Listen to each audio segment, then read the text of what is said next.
When the Trump administration announced plans to denaturalize some citizens who had become Americans, critics feared it would be used as a tool against the president's political enemies.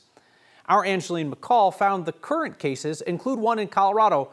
It's not about politics, but about honesty. 17 people across the country are at risk of losing their U.S. citizenship.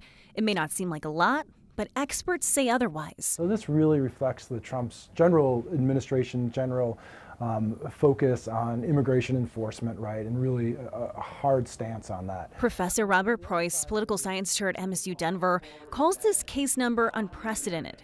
Compared to the Biden administration, just 24 denaturalization cases were filed for all 4 years.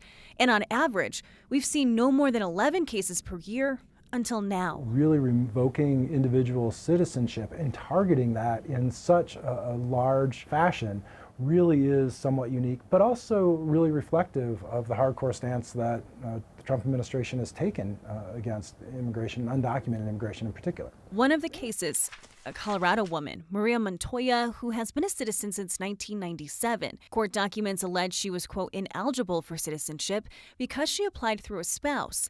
The documents say her husband was never a United States citizen, but had assumed the identity of one who had passed away.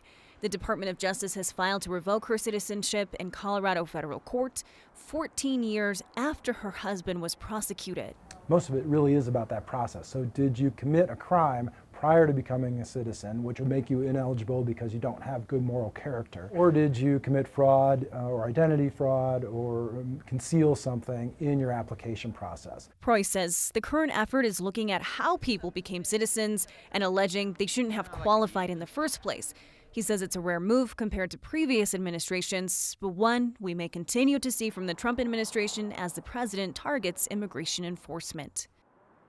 That was Angeline McCall reporting. So when someone is denaturalized, they typically would revert back to their prior immigration status, like lawful permanent resident, though we also know the Trump administration has pushed the bounds of what typically happens.